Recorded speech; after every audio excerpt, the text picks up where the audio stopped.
여러분, 만약에 집을 구하는데 집주인이 신용기록은 물론이고 범죄 경력까지 떼우라고 한다면 어떠실 것 같으세요? 지금 한국 임대차 시장에서 가장 뜨거운 감자, 바로 세입자 면접에 대한 이야기 지금부터 시작합니다. 자, 이 모든 논란의 시작은 바로 이 아주 단순하면서도 도발적인 질문에서부터입니다. 내 집에 누가 사는지 알아도 될까요? 집주인의 재산권과 세입자의 사생활 보호가 정면으로 충돌하는 바로 그 지점이죠. 그런데 말이죠.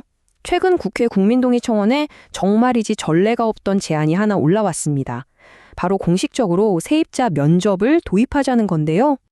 이게 뭐냐면요. 아주 간단하게 말해서 집주인이 세입자와 계약하기 전에 이 사람이 어떤 사람인지 공식적으로 심사할 수 있게 해달라는 겁니다. 바로 이 아이디어가 지금 시장 전체를 뒤흔들고 있는 거죠. 청원 내용을 보면요. 이게 그냥 간단한 신원 확인 수준이 아닙니다. 신용정보, 범죄 기록, 소득 증명, 심지어 세금은 잘 냈는지까지 거의 집 구하는 게 아니라 회사 취업 면접 보는 수준이잖아요. 그야말로 엄청난 변화를 요구하고 있는 셈입니다. 아니 도대체 집주인들은 왜 이렇게까지 하는 걸까요? 이게 그냥 갑자기 나온 주장은 아니고요. 그들이 역차별이라고까지 부르는 아주 심각한 정보의 불균형 문제에서 시작된 겁니다. 이 표를 보시면 그 불균형이 정말 한눈에 들어옵니다. 최근에 전세 사기 사건이 워낙 많다 보니까 법이 바뀌어서 이제 집주인은 세금 체납 이력부터 보증보험 이력까지 온갖 금융 정보를 다 공개해야 하거든요. 그런데 정작 세입자는 뭘 공개하느냐? 이름하고 연락처. 이게 전부입니다. 이렇게 운동장이 기울어졌다는 느낌은 계속해서 강해지고 있어요. 세입자를 보호하기 위한 새로운 정책들, 특히 계약갱신을 최대 9년까지 연장하자는 제안 같은 것들이 나오면서 집주인들의 불안감은 더 커지고 있는 거죠. 자, 그래서 그 갈등이 어떻게 됐느냐? 바로 이 숫자가 모든 걸 말해줍니다. 2020년에 44건에 불과했던 공식 분쟁 건수가요. 불과 몇 년 만에 709건으로 그야말로 폭발적으로 늘어난 겁니다. 그렇다면 이런 세입자 심사라는 아이디어, 이게 우리나라에서만 나오는 좀 유별난 생각일까요? 다른 나라들을 한번 보면요. 꼭 그렇지만도 않습니다. 미국이나 독일, 프랑스 같은 소위 선진국들을 보면 테넌시 스크리닝이라고 부르는 아주 철저한 심사 과정이 이미 표준으로 자리 잡고 있어요. 단순 신원 확인을 넘어서 소득, 신용 점수, 심지어는 이전에 살던 집주인의 추천서까지 요구하는 게 아주 일반적이라는 거죠.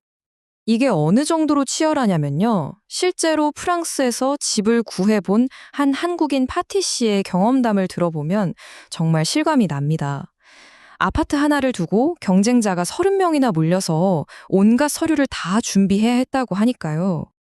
하지만 그럼 우리도 그냥 해외처럼 따라하면 되겠네 라고 생각하기에는 한국의 임대차 시장에는 아주 독특한 특수성이 있습니다.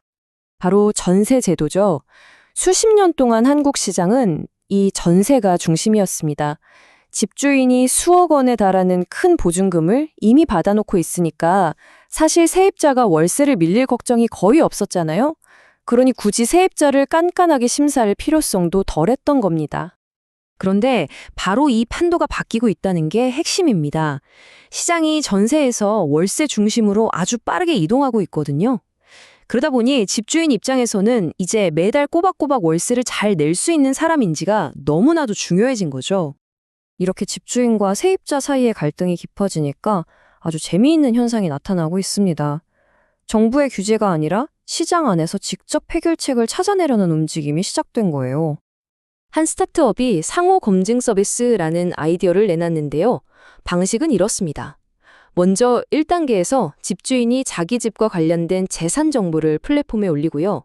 2단계에서는 반대로 세입자가 자기의 개인 정보를 올립니다. 그리고 마지막 3단계에서 양쪽이 서로 동의하면 그때서야 상대방의 검증된 정보를 투명하게 열람할 수 있는 거죠. 그러니까 세입자 입장에서는 이 집이 안전한지, 빚은 없는지, 혹시 보증금을 떼일 위험은 없는지 이런 것들을 명확하게 파악해서 전세 사기 같은 위험을 피할 수 있게 되는 겁니다. 그리고 반대로 집주인 입장에서는 이 세입자가 월세를 밀리지 않고 잘 낼 사람인지, 그리고 내 집을 깨끗하게 잘 써줄 사람인지에 대한 확신을 얻을 수 있게 되는 거고요. 결국 이 모든 논의는 다시 처음에 그 질문으로 돌아옵니다. 이렇게 위기에 빠진 임대차 시장에서 과연 신뢰는 어떻게 만들어져야 하는 걸까요? 면접이라는 아날로그 방식일까요? 아니면 새로운 기술을 통한 상호 검증일까요? 어쩌면 이 논쟁은 이제 막 시작된 건지도 모르겠습니다.